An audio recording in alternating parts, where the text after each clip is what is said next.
Assalamualaikum warahmatullahi wabarakatuh. Hamdan salatan wa salaman wa ba'du. Anak-anakku semua kelas 3 MI At-Taqwa Bondowoso. Alhamdulillah anak-anak, pada kesempatan kali ini kita masih diberikan kesehatan oleh Allah Subhanahu wa taala, diberikan kesempatan sehingga kita dapat melanjutkan materi pembelajaran tematik pada kesempatan kali ini. Setelah kemarin kalian semua melaksanakan penilaian tengah semester, berapapun nilai yang telah kalian dapatkan, mudah-mudahan menjadi ilmu yang manfaat dan barokah. Yang terpenting adalah kejujuran kalian dalam mengerjakan soal-soal ujian. Anak-anakku, kita akan memasuki materi baru, yaitu tematik 3C subtema 1 pembelajaran 1. Di buku kalian, buku tema 3C judulnya adalah Benda di Sekitarku. Kali ini bersama dengan Ustadz Yayan. Baik anak-anak, kita akan langsung memasuki materi kita. Di pembelajaran 1 subtema 1 ini kita akan belajar tentang bahasa Indonesia. Di sini anak-anak belajar tentang benda-benda yang ada di sekitar kita. Ya, tujuannya yaitu anak-anak bisa mendefinisikan, bisa mengetahui mana yang dinamakan benda. Matematikanya kita akan belajar tentang pengukuran anak-anak, ya. Anak-anak harus bisa menentukan alat ukur dan bisa mengukur. Selanjutnya SBDP ini tentang pola irama lagu. Seperti biasa. Baik anak-anak, kita langsung materi yang pertama yaitu bahasa Indonesia. Nah, di sini Ustadz punya gambar. Perhatikan gambar di samping. Di sini di gambar anak-anak ada gambar sepeda, ada gambar anak yang sedang bermain. Ada gambar ayunan, tempat duduk, pelosotan, bunga, pohon, dan juga burung. Maksudnya apa? Ini adalah benda-benda yang sering kita temui di lingkungan sekitar kita. Dari benda yang ada di sini anak-anak, yang ada di gambar, dapat kita simpulkan bahwasanya benda di sekitar kita. Ini dapat kita kelompokkan menjadi dua. Yang pertama adalah benda hidup. Masih ingat? Dulu di tema 3A, anak-anak sudah belajar mana yang dimaksud dengan benda hidup atau makhluk hidup. Ciri-cirinya anak-anak juga sudah belajar. Masih ingat anak-anak? Ya, tema 3A tentang ciri-ciri makhluk hidup. Di sini dari gambar yang ada di samping, mana yang termasuk makhluk hidup? Masih ingat? Ya, makhluk hidup itu ada 3. Manusia, ada hewan, dan juga ada tumbuhan, ya. Ini manusia, ini hewan, ini tumbuhan, pohon dan juga bunga. Berarti yang tidak memenuhi syarat dari ciri-ciri makhluk hidup disebut benda mati. Contohnya ini adalah sepeda. Ustadz, sepeda kan bisa bergerak. Dia mempunyai ciri-ciri makhluk hidup bergerak. Namun sepeda ini tidak bisa bergerak sendiri anak-anak, ya. Sepeda tidak memerlukan makanan. Sepeda juga tidak bernafas, maka sepeda termasuk benda mati. Ayunan juga benda mati, kursi juga tempat benda mati, dan pelosotan juga termasuk benda mati. Nah, nih perhatikan gambar. Ini sudah dikelompokkan sama Ustadz bahwasanya dari gambar ini yang ada di lingkungan sekitar ada 2 benda, yaitu benda hidup dan benda mati yang sudah kita bahas pada pertemuan dulu pertama kita belajar di tema 3A. Nah, materi kita sebenarnya hari ini adalah apa itu benda, Ustadz? Kita lanjut, ya. Benda. Pengertian dari benda itu sendiri anak-anak adalah di buku kalian, di buku paket sudah ada segala sesuatu di sekitar kita yang menempati ruang. Atau menempati ruang ini yang dimaksud adalah dapat dilihat dan mempunyai massa atau berat. Jadi, sesuatu itu dikatakan benda, di lingkungan sekitar kita dikatakan benda, ketika harus memiliki dua sifat, dua ciri-ciri. Yang pertama, menempati ruang, dapat kita lihat, atau yang kedua, yaitu mempunyai massa, mempunyai berat. Jadi, kalau hanya menempati ruang, Ustadz, dapat dilihat tapi tidak bisa diukur beratnya, maka itu bukan benda. Contohnya, cahaya. Cahaya bisa kita lihat? Bisa, Ustaz. Cahaya bisa kita lihat. Apakah cahaya bisa diukur beratnya? Tidak, maka cahaya bukanlah benda. Di buku kalian dicontohkan ada kilat atau petir. Petir bisa kita lihat, namun tidak bisa kita ukur berat dari petir. Maka petir atau kilat bukanlah dimaksud benda. Di buku kalian ada bermacam-macam benda. Silakan anak-anak perhatikan di buku kalian ya. Di situ ada benda. Silakan anak-anak, mana yang mempunyai sifat menempati ruang atau dapat dilihat. Menempati ruang itu artinya dapat dilihat dan mempunyai berat atau massa, dapat diukur. Contohnya di sini. Ini benda mati semua anak-anak. Ada bola. Bola bisa dilihat? Bisa, berarti menempati ruang. Apakah bola juga memiliki massa? Mempunyai berat? Ya, bola juga memiliki massa. Maka bola ini disebut benda. Jam, buku, lemari, dan juga kursi ini sama-sama bisa kita lihat dan masing-masing juga mempunyai massa atau berat. Maka ini disebut benda. Ingat, masih ingat? Benda itu menempati ruang atau dapat dilihat dan mempunyai massa atau berat yang dapat diukur. Mengerti anak-anak?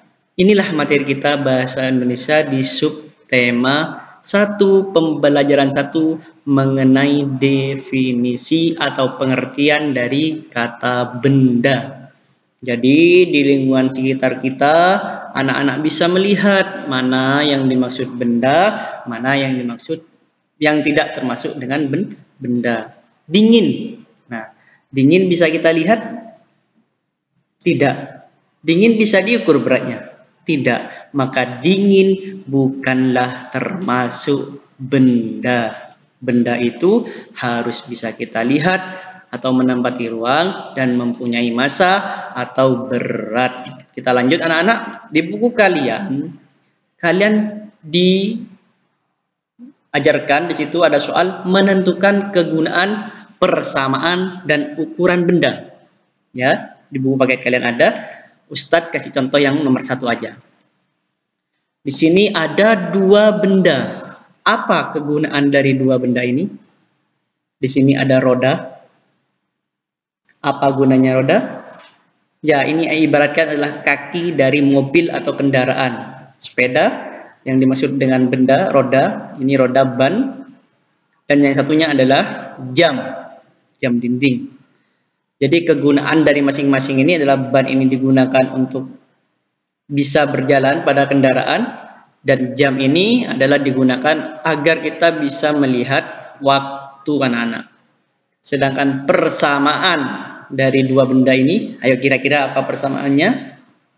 Ya, betul, yaitu bentuknya yang sama-sama bulat, sama-sama lingkaran. Ya, persamaannya adalah bentuknya. Nah, sekarang menentukan ukurannya, anak. Lebih besar mana ukurannya? Ban, roda, dengan jam? Ya, pasti sudah lebih besar ban mobil, lebih besar ban, lebih besar roda daripada jam. Begitupun nomor 2, nomor 3, di buku paket kalian sudah ada anak-anak disuruh menentukan kegunaannya. Terus anak-anak disuruh untuk menentukan persamaannya. Yang ketiga adalah menentukan ukuran mana yang paling besar. Anak-anak bisa dilihat di bukunya di halaman 5. Di halaman 5 ya, buku paket kalian. Kita lanjut, materi selanjutnya adalah matematika. Matematikanya kita hari ini adalah menentukan ukuran, pengukuran. Itu materi kita anak-anak. Benda yang ada di sekitar kita bisa diukur. Contohnya pensil yang kalian gunakan sehari-hari, buku yang kalian gunakan itu bisa diukur menggunakan alat ukur. Nah, untuk satuan panjang anak-anak, untuk mengukur panjang, di buku kalian sudah ada 3 alat macam ukur ya. Ini 3 alat untuk mengukur satuan panjang. Ya. Di sini nih ada meteran. Ini aja juga ada pita meteran, dan ini ada penggaris. Ini sama Ustadz. Ya, ini anak-anak, ini sama. Sama-sama digunakan untuk mengukur satuan panjang, sama. Namun kegunaannya berbeda-beda ya. Jadi untuk ini alat ukur ini, roll meter ini biasanya digunakan, meteran ini digunakan untuk mengukur yang agak luas, jangkaunya lebih panjang ya daripada penggaris. Penggaris hanya berkisar 30 cm, ada yang 50 cm, ada yang 1 meter atau 100 cm. Kalau ini lebih panjang anak-anak. Biasanya untuk mengukur luas bangunan bisa menggunakan meteran seperti ini. Mengukur tinggi pohon yang melebihi kapasitas dari penggaris, maka kita lebih enak menggunakan meteran. Nah, di sini juga ada pita meteran ya. Pita meter ini digunakan biasanya untuk mengukur baju ya. Untuk mengukur baju lebih tepatnya menggunakan ini anak, yang biasanya digunakan oleh penjahit ya. Apa tidak bisa Ustadz pakai penggaris? Bisa, tapi kesusahan. Kalau ini kan lentur, jadi bisa diukur sesuai dengan bentuk tubuh kita. Nah, penggaris ini digunakan untuk mengukur satuan yang tidak terlalu besar. Contohnya mengukur pensil, mengukur buku, mengukur penghapus, maka bisa menggunakan penggaris. Jadi ini sama-sama menggunakan sama-sama alat ukur anak-anak, namun kegunaannya yang berbeda-beda. Nah, selanjutnya di buku kalian di halaman 7 ya, di halaman 7 yaitu cara mengukur benda di sekitar menggunakan penggaris. Ada beberapa hal yang ingin saya sampaikan. Cara mengukur benda itu anak-anak, pastikan dimulai dari angka 0 biar tidak susah menghitungnya. Maka benda itu harus sejajar dengan angka 0. Nih lihat, pensil yang kita akan ukur sejajar dengan angka 0. Kita lihat ujungnya ke angka berapa. Ini yang panjang-panjang ini adalah angkanya. Satuan dari panjang itu banyak anak, tapi kalau penggaris satuannya adalah sentimeter yang disingkat dengan cm ya. Ini Ustadz menunjuk angka 5 lebih. Nah, cara mengukurnya kita ambil satuan sentimeter terdekat. Nah, di sini ujung pensil ini lebih dekat ke angka 5 apa ke angka 6 anak?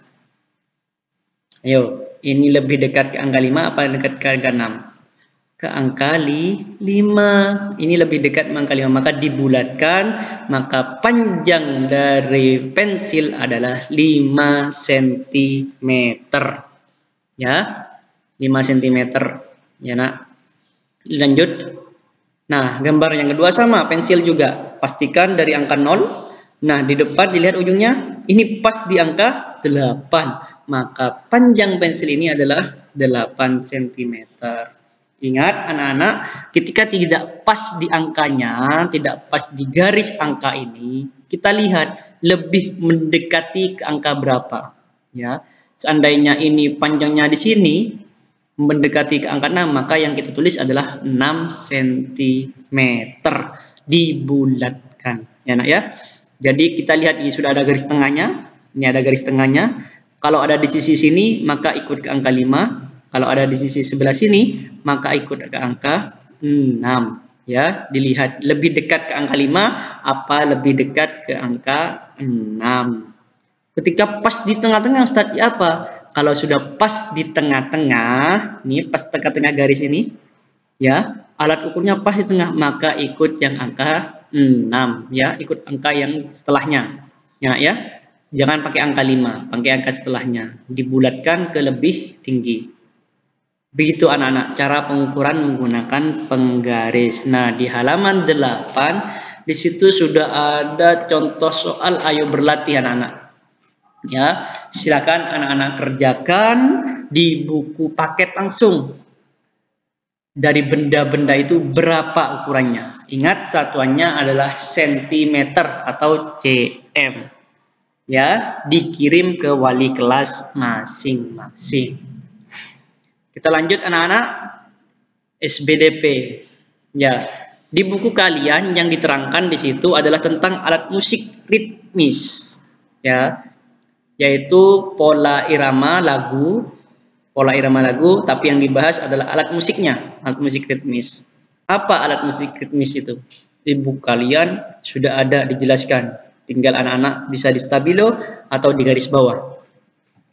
Alat musik ritmis adalah alat musik yang digunakan untuk mengatur irama atau tempo suatu lagu.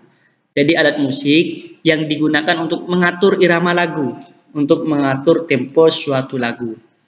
Alat musik ritmis tidak dapat membunyikan nada-nada tertentu. Maksudnya, jadi alat musik ritmis ini tidak bisa membunyikan nada-nada, bermacam-macam nada. Jadi nadanya hanya itu saja.